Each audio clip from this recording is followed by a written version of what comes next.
Hey guys, what's going on? John here from What's Spinning, here tonight to chat about this new JPEGMAFIA album, All My Heroes Are Cornballs. JPEGMAFIA is a Baltimore-based MC. He started getting a lot of praise around the time of his 2016 album, Black Ben Carson. And sure, I totally saw the hype of this album. This was a wild, noisy, aggressive rap mixtape. Like fans of Death Grips are definitely going to want to check this project out.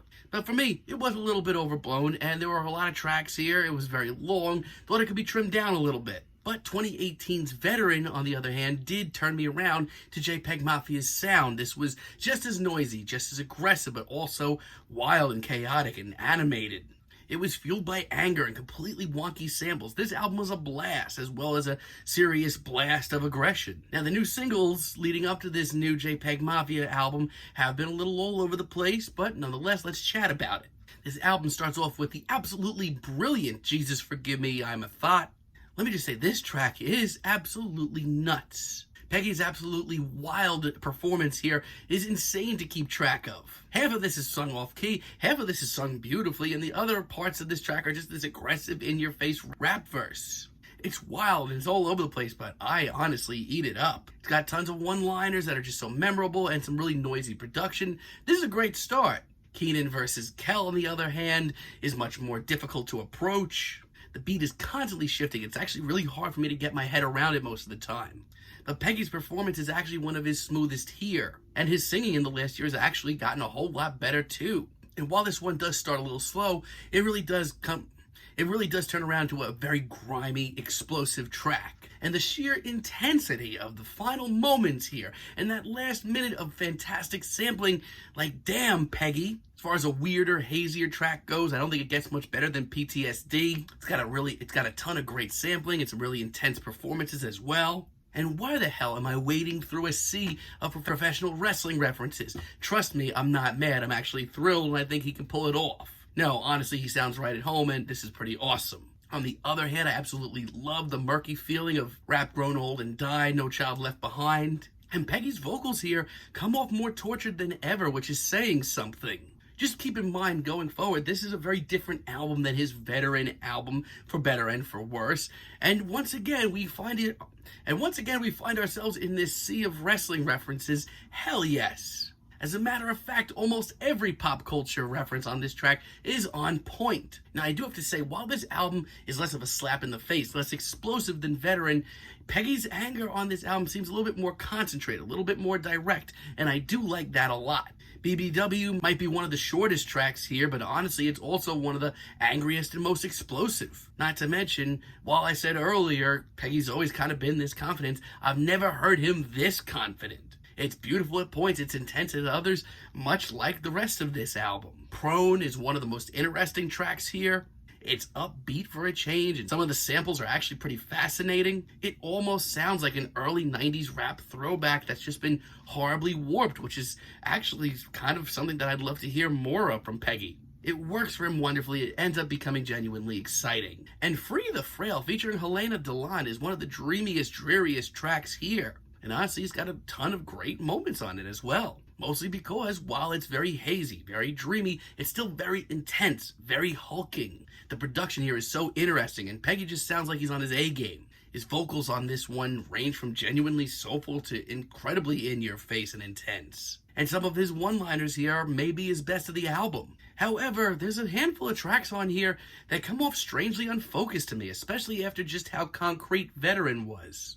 Beta male strategies, when this album was getting released, honestly did not really affect me as much as the other singles. I don't know what it is about this very hazy beat here, but I'm just not into it at all. I do like some of the lyrics here and just how in-your-face Peggy's performance is. Most of this track, to me, just comes off amateurish. And not for nothing, I kind of think that Peggy sounds a little unfocused here. Yeah, I get the appeal, but this track's not for me. As a matter of fact, it's a lot of these dreamy tracks that don't really rub me the right way. Take, for example, Grimy Waifu. The acoustic strumming in the background is cool, and the production is actually exquisite here. But I don't know, everything else here just isn't that interesting to me, sadly. Once again, he sounds unfocused. However, I will say this, it is really great to still hear how wonderful his singing has gotten in a year. And I'll be perfectly honest, I think the title track is the worst track here. The pacing on this one is just so grating. Not to mention Peggy's vocals here are easily some of his worst of the bunch. The production, once again, is fine. But sadly, this track just isn't as captivating. Even some of the later rap verses just don't come off as cutting to me. And the rest of this album is very middle of the road. There's a lot of great moments, and there's a lot of pretty awful moments. I do have to say, though, a lot of the interludes here are oddly refreshing. I do like the JPEGMAFIA type beat interlude. I mean, yeah, there's not that much to take in here, but it's intense and it's explosive. And it does keep the vibe of the album growing. Doesn't ever slow this album down. Life's Hard, here's a song about Frail, is actually pretty interesting, too. I love the massive sound to this track and almost the industrial vibes that we get here. But I just hate how incomplete this track comes off, honestly. Thot Tactics, on the other hand, is very hard to place once again.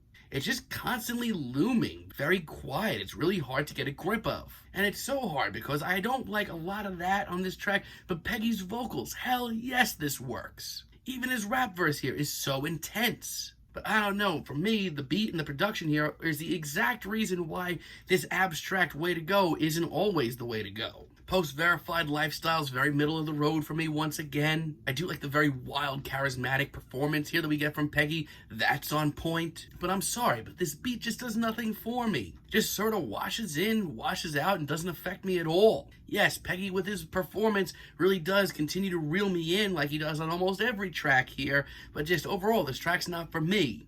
Basic Bitch Tear Gas, once again, is actually a pretty decent interlude. I love the production and the instrumental, and his mini cover of TLC's No Scrubs is actually pretty great. Honestly, I just wish it was more fleshed out, a little longer. And the Thot's freestyle remix, I don't know what it is, this track just rubs me all sorts of the wrong way. Peggy, once again, sounds fierce. He sounds on fire. But the beat here and the production is highly suspect. I don't know, for me, once again, this just doesn't sound very focused. The Buttermilk Jesus type beat interlude, once again, isn't that bad. It's a minute long, it's not that much, but there's enough genuinely cool ideas in this 1 minute than there are on some of the worst tracks here. And I will say this, Papi, I Missed You as a finale is one of the best tracks here. I love the tension at the start of this one and just how alarming this track comes off. And yes, once again, it is on the dreamier side, the hazier side. But this is the medium for this sound that I've been waiting for the entire album. Peggy sounds wild and aggressive and just so in your face here. Not to mention, I feel like of all the tracks here on the finale, his personality is coming through more than ever. Dare I say, he sounds more focused on this track than any other track here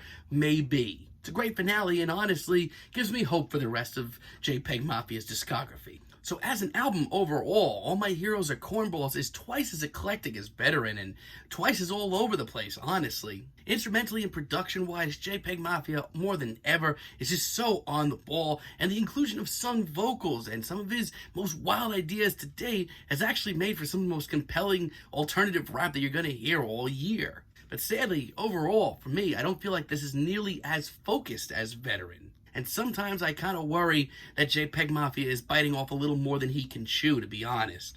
But still, this is a very decent, overly decent alternative rap album, experimental rap, whatever you want to call it. I'm feeling a light 7 on this album, but let me know what you guys think down below. If you like the video, be sure to give us a like, give us a subscribe, and let me know down below what you would like for me to chat about in the future. And until next time, have a great day, guys.